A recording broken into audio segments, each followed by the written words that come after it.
அவர் வந்து ஒரு மேடையில சொல்லியிருந்தாரு, இவர் வந்து ஒரு நாடு இல்லாத இளவரசன், வந்தியத்தேவன் வந்து ஒரு நாடு இல்லாத இளவரசன் அப்படின்னு சொல்லிட்டு, ஆனா ஒரு நாட்டின் இளவரசனை கூப்பிடும் தருணம் இது.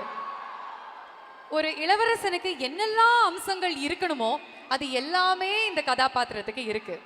அழகு, அறிவு, வேகம், விவேகம், இது எல்லாத்தையுமே சேர்ந்து ஒரு பயங்கர ஹீரோவா இருக்கக்கூடிய ஒரு கேரக்டர் தான்.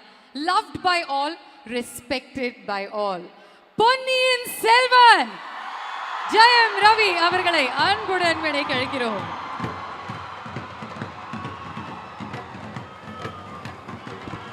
செதுக்கியிருக்காங்க. அந்த மாதிரி நீங்கள் படம் பார்க்கும்போது எனக்கு தெரிஞ்சு தமிழ் ரசிகர்கள் நான் வந்து ரொம்ப மதிக்கிற ஒரு விஷயம் என் லைஃப்பில் ஒரு மிகப்பெரிய கைத்தட்டல் அவருக்காக மட்டும். செகண்ட் ஹீரோ இந்த படத்தில் வந்து திரையில் தெரியாத ஒரு ஹீரோ சுபாஷ் கரன் சார், லைகா ப்ரொடக்ஷன்ஸ் சுபாஷ் கரன் சார். சந்திரலேகா படம் நம்ம எல்லாரையும் அண்ணாந்து பார்க்க வச்சுது, நம்ம எல்லாரையும் பெருமைப்பட வச்ச ஒரு படம். அதுக்கப்புறம் அப்படி ஒரு படம் எடுக்க முடியும்னா அது சுபாஷ் கரன் சார் ப்ரொடியூஸ் பண்ணதுனால மட்டுமே தான் முடிஞ்சது. He is a real hero.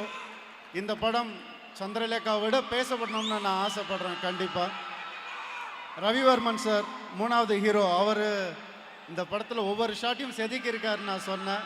உங்கள் பார்க்கும் போது உங்கள் எல்லாருக்குமே புரியும். அதுக்கப்புறம் தோட்டா தரணி சார், இதில் வந்து நிறைய கிராஃபிக்ஸ் இருந்தாலும் செட்டுக்கு அவ்வளோ உழைச்சிருக்காரு அவர். அந்த மாதிரி ஒரு டெக்னீஷியன் கூட ஒர்க் பண்ணுறதே வந்து நமக்கெல்லாம் கிடைச்ச பெருமையாக தான் நாங்கள் என்றைக்குமே பேசிக்கிட்டே இருப்போம். அதுக்கப்புறம் நீங்கள் இன்றைக்கி ஹீரோ, என்றைக்கும் ஹீரோ நம்ம ஏஆர் ரஹ்மான், இசை புயல் ஏஆர் ரஹ்மான் அவர்கள்.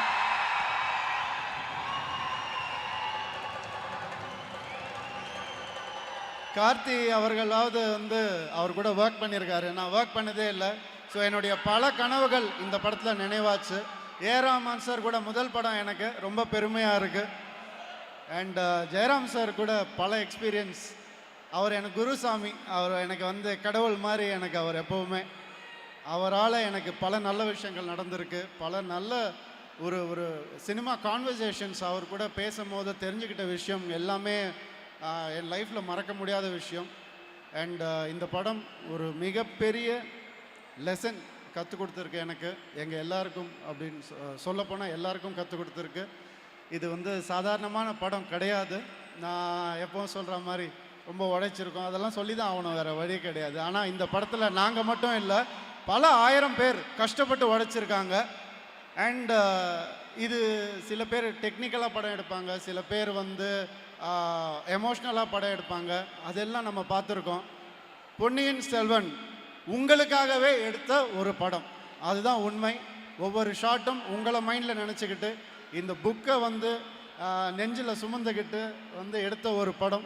ஒவ்வொரு ஷாட்டுமே உங்களுக்காக எடுத்தது தான். நீங்கள் எல்லோரும் ரசிப்பீங்க, ரொம்ப ரசிப்பீங்கன்னு நாங்கள் நம்புகிறோம். கூடிய சீக்கிரம் படம் வந்து வெளிவரும். ஆடியோ லான்ச்சில் திருப்பி உங்கள் எல்லாரையும் சந்திக்கிறோம். ரொம்ப ரொம்ப நன்றி, வணக்கம். தேங்க்யூ பொன்னியின் செல்வன் அவர்களே.